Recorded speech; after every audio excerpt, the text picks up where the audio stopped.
Now, as I say, what I'd like to do next is reset the focus of the discussion to a more practical area and a more immediate area. And there is nothing more practical than money. I'm afraid RAG hasn't got any. We need a small amount of money to print leaflets, posters, do up banners and what have you. So I'm afraid the buckets are coming round. The second thing that is immediately circulating as a practical thing is, I'm afraid, the dreaded petition. Sorry, say that again. The second thing we are circulating at the moment is a petition. Pass it down, then it can be. Petitions are not the most powerful political instruments in Britain, Got me sunglasses on. but this petition will do one important thing. If we collect 1,000 signatures very, very fast, John, bring it. they will have to be in hard copy. If we collect them very, very fast, we can guarantee that this subject has to be discussed by the first council after the elections. Now, that is not a big thing, but it's an important thing. It will give all councillors, all newly elected councillors, a chance to put their mouths where their manifestos are. Every candidate in Ramsgate is against this proposal. By signing the petition, we will make sure it is on the agenda and they can do their stuff. There are two other petitions that we're considering. One is a petition to Parliament that Craig McKinley has agreed to present.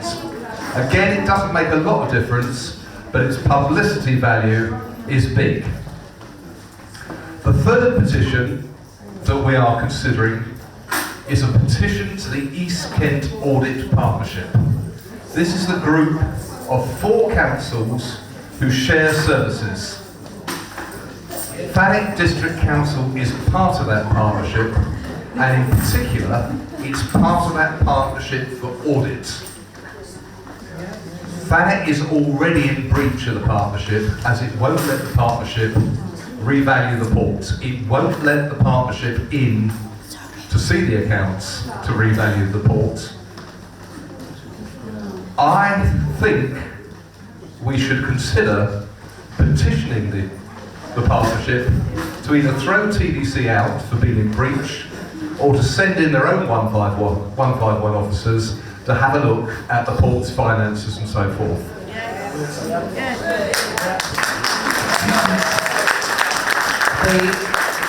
The second thing the RAG committee has considered is, again, it's a small thing, but all of us hate seeing the concrete mixers and the car transporters bounce past the cafes and restaurants, over the speed bumps, to not be able to make that turn by Wilco. There are children, there are dogs, there are families, there are old people. That is not an appropriate road for HGVs to use. And they don't only use it when the tunnel is closed, which is far too frequently, they use it as a shortcut to Broadstairs. We are going to have a picnic on the port at the end of April.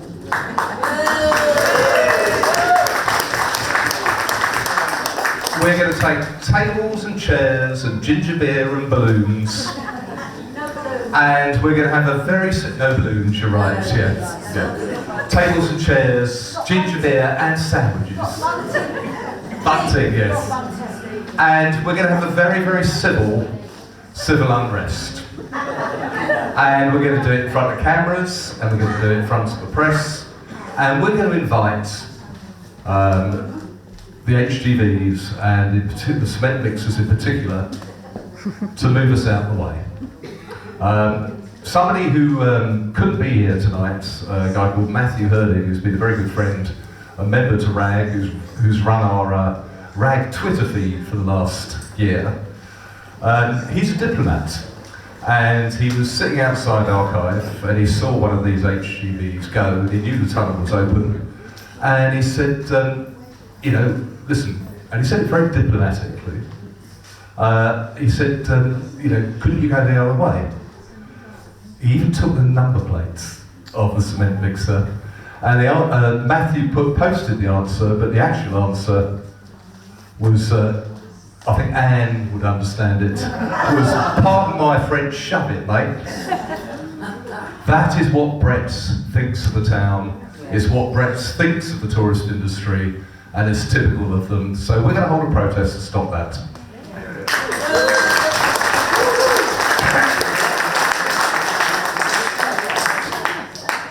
More importantly, I want to say, and I say this with some trepidation, stopping seaborne freight was easy, because we had a man called Chris Grayling to help us. We had his gullibility and stupidity to attract all the press in the world to come down and report it. We will not get that with Brett's. It's a local issue. We will do our best to attract newspaper interest, but we are going to find it very difficult to get the same degree of national interest. But this is seaborne freight Mark II. This is a commercial proposition that makes no sense. And like seaborne freight, it will take lots of research, lots of detailed work to nail it. And I would like, and I'll make some suggestions, and I'm sure other people will make more suggestions. I would like to set up separate Facebook pages attached to the Facebook page that cover specific subjects. And I would like people to volunteer to assist on these, researching into these particular subjects. But more importantly, I'd like people to volunteer to convene it, to run it, right? We need organisation to stop Brett's, and I'm afraid I'm not an organiser. I'm a sort of dilettante writer who occasionally cracks a joke. You need to self-organise this. You need to organise yourselves to get this into a position where we are attacking Brett's on every front. Now, I made a short list. We are going to talk to a lawyer next week, after Easter, and it looks, we've already had some contact with him, it looks plausible that we might be able to find some legal reasons to intervene in this process and maybe even break the lease. There is possibilities that Brett's are already in breach of the lease.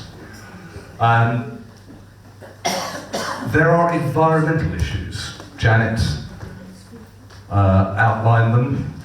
There are actually engineering issues, right? What happened to the last birth? What's going to happen to the next birth? There are business things we need to investigate. People are talking about KCC. It's a designated protective wharf for the delivery of aggregates. There are 9 wharves in Kent. They are already 58% over capacity. By our calculation, Brents deliver less than 0.37% to the port, of that capacity to the port of Ramsgate. We could be wrong about that. We could be wrong by a factor of 10, let's say. They would still only be delivering 3% of the aggregates that are protected. Why should Kent County Council tell us that we have to spend our capital programme that could be spent on affordable housing or temporary shelter for homeless, for a whole host of things that we would put at a higher priority? How can Kent County Council tell us, because they've decided it, we have to pay for it? If they want to decide it, they pay for it. And we still wouldn't want it, but we need people to look at the business case. There is no business case for this. There is no business case for Brett's. They appear to be turning over less than £500,000 on the port, even if it's more than that, we are subsidising them by £500,000. It's not a business model that makes any sense for anyone. We also need vision technicians. We need people to design leaflets, posters, postcards for us and so forth.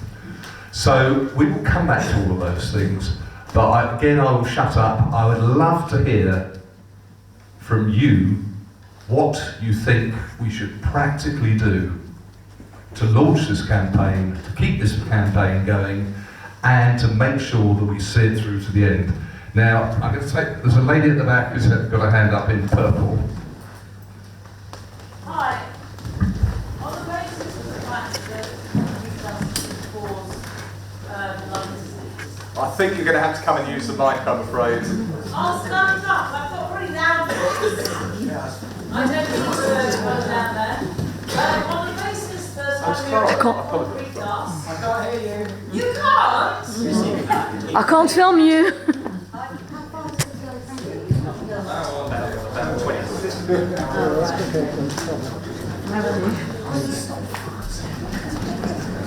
Sorry, Clara, I didn't recognise you in the shadows. That's all right.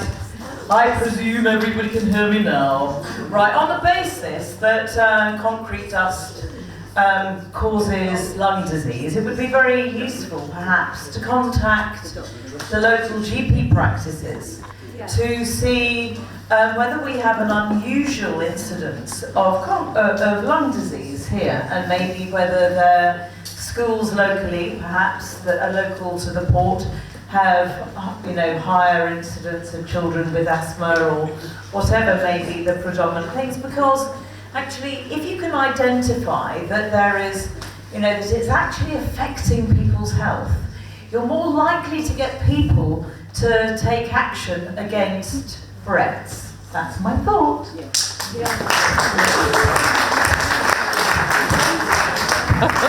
going to go at the back. I think that's Chris, isn't it, at the back? It is.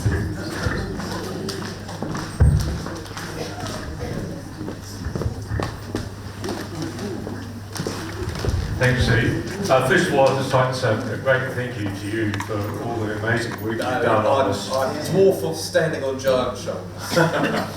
My suggestion is that we draft some kind of pledge for all of the candidates who are standing for Ramsgate in the next election, and encourage as many as possible of them to sign that pledge on a non-party political basis to support the main things that you've outlined tonight. And that way, hopefully, whoever gets elected will know exactly, or everyone will know exactly what their stance is on these key issues. Just as a supplementary to that, we have put out a questionnaire to candidates. We've had a few replies. We wouldn't mind a few more. And yeah. But something short and simple. Something short and simple. Everyone can understand, and that we can hold people to account. Yeah. But they can really stay back and not be engaged. It's a good start. Martin Wise.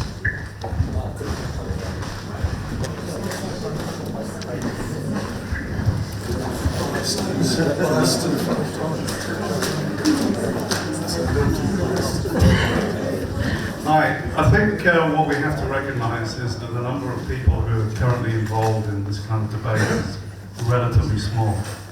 And I can tell you for an absolute fact, because I used to sit next to the leader of the council on Friday evenings, going back many, many, many years, discussing local politics with him, that he holds small groups like this and people who are on social media with absolute contempt. He doesn't do social media himself, as so many people know. He doesn't even do email. He simply ignores everybody. That is, as I've said here before, his modus operandi. He says nothing, does nothing, thinks if we don't do anything, people won't notice us and therefore will vote for us again. And he himself has been the councillor in Kingsgate for 28 years, where they will vote for a monkey with a blue badge, literally, and he is There again with a Labour opponent, and is a Labour opponent going to win Kingsgate? No. So he will be there, and his loyal grouping within the Conservative group will vote for him again. What I wanted to say, thank you. What I wanted to say, I'm just giving you an impression of the man. We need to increase the number of people involved dramatically. 1,000 signatures we've had before, and frankly, it was treated with contempt. It was treated with contempt, absolutely. So we need to raise the game. We need to get 5,000 perhaps. I can suggest, I don't know, how did we used to do things in the old days? Car stickers, hats for little kids running around at summer events. We need to come up with a slogan that attacks Brett and get everybody in the community to do it. Ramsgate councillors to get petitions on the door when you're going around knocking on doors, get people to sign this up. We need more people to get involved in the social media groups. We've got 1,000 odd in Steve's group. We've got other people in other groups. We need to somehow form an amalgam of all these different groups. So many people are interested, but there's just too few for anybody to take any interest in at the council. And that is a position. I know it's a position. I've been there, I've seen it, I was part of it for quite a long time, until I realised what was going on, I have to say. But there are lots of ideas. We were going to fly a banner over Thanet at one point. Unfortunately, the guy who had the plane died in an accident a few months ago, which was very sad. But there are a number of things that we do, but we do need to increase the profile. And I'm quite happy, I'm sure we can find money for stickers and banners and all that sort of thing, and get people to wear them, put them on the cars, put them in the windows. It's back to doing those basic stuff, attacking Brett possibly on behalf of RAG. Thank you. Just before we go on to Dominic, I just want to say something about the petitions. They're available at the back. You could download them as a PDF. 1,000 is a minimum. I would love to have 1,000 within a few days. We would like 10,000. We would like 20,000. We're not going to stop at 1,000. So please take some forms with you as you go. There's an address at the bottom you can return them to, or you probably know people on the committee you can return them to. But the more signatures we get, the better. But the 1,000 is just the tripwire to make sure this thing is discussed in council. Maxine, did you want to say something about the petition? Yeah, what does 5,000 give us? It gives you something else. No, there is it's 10,000. 1,000. As far as I know, 1,000 gets it debated in the council. There's nothing beyond that. Oh, I think there is. But we will check that. We will check that. Dominic. Hello, my name's Dominic Murphy, and I'm the treasurer of RAG. I just have to say that during my experience of working with Steve, I never noticed he had any limitations or weaknesses. But he says he's not a great organiser. I haven't seen that. In the context of our organisation, obviously, thank you for the buckets. It's going to be money which is well spent. We have a bank account, we have rigorous systems, and we are transparent. Any of you can come and see me and ask to see the books anytime.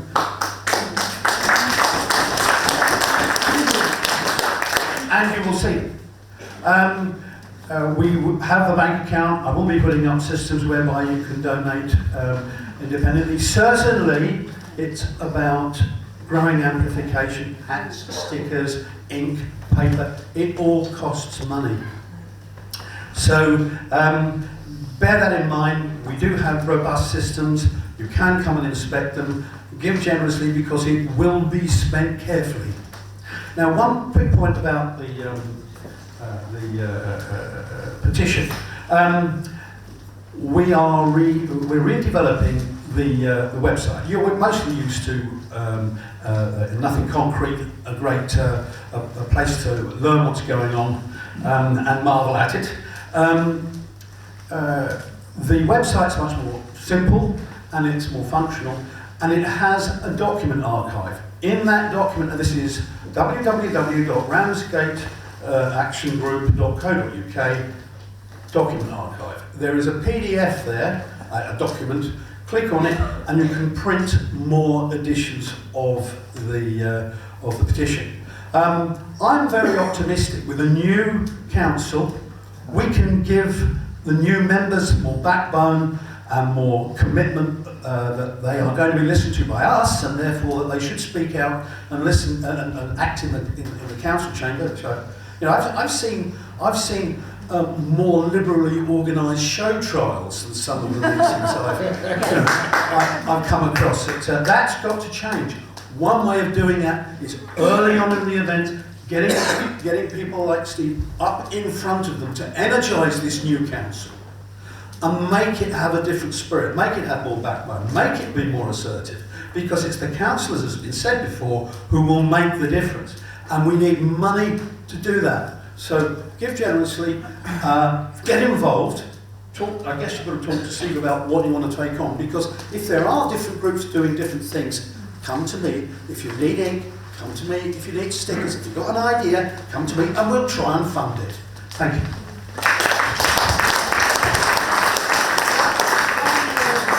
One more thing, I want to, for the petition, if you want, you can come on a Tuesday morning. I work at the Visitor Information Centre and bring me back the petition if it's easier for you.